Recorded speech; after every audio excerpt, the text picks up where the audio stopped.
Have you ever wondered why we celebrate Christmas on December 25th? Maybe you've even heard the argument that Christmas originated as a pagan holiday. Well, let's talk about it today on 3-Minute Theology. Christmas first began to be observed in the 4th century as a celebration of the birth of Jesus Christ. The exact date of his birth is unknown, simply because the Bible doesn't provide it for us. Now, we have other key moments in history detailed in the Bible, but not the birth of Jesus. So how did we land on December 25th? Well, there are a few reasons. Some are pretty interesting and involve us embracing some early traditions that Jesus was conceived and died on the same calendar day.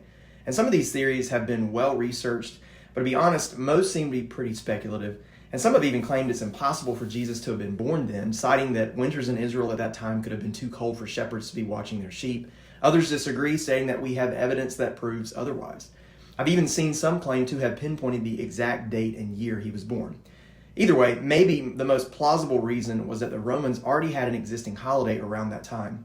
Back in the 1st century, when Jesus' public ministry was spreading, the Romans recognized a holiday in December called Saturnalia, in which they honored their god Saturn during the days leading up to December 25th. Eventually, the Romans celebrated what they called Sol Invictus, which means the unconquered sun, on December 25th. Fast forward a few hundred years, and Rome, having officially declared Christianity as the state religion in the 4th century, converted Saturnalia and Sol Invictus to a Christian holiday called the Feast of the Nativity, to celebrate the birth of Jesus. And many of the pagan traditions of Saturnalia were done away with, while some of the customs were repurposed into the celebration of Christmas.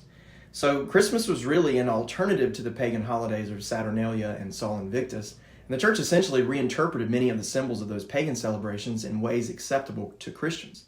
At the end of the day, we just don't have enough conclusive evidence of when Jesus was born. We just have evidence that he was born, which is the most important part. If God wanted us to know a detail like that, he could have included it in the Bible. He gave us enough information to place Jesus' birth somewhere between 6 BC and 4 BC. And even those details are up for debate when we consider how we landed on BC and AD. But that's for another video. The reality is that details surrounding his birth were more focused on details like where he was born, in the most unassuming of places, surrounded by animals and laid in a feeding trough. For some, there's tension around some of the elements of Christmas, like bells, candles, holly, and trees. And while we do have some indication that these traditions were used in pagan worship, though finding solid information about this is not really easy, we can just as easily say they've been redeemed and used by the church for centuries now. And some cite Jeremiah 10 as a prohibition from bringing trees into our home and decorating them. But this passage is talking about cutting down a tree and carving an idol out of it to worship in our home, which is hardly the same thing. At the end of the day, it comes down to your personal convictions. However, I can say that for me and my family, we love Christmas. We take the time each year to teach our kids about the importance of joy, blessing others, and why Jesus' birth matters so much. Well, that's all for this 3-Minute Theology. Until next time.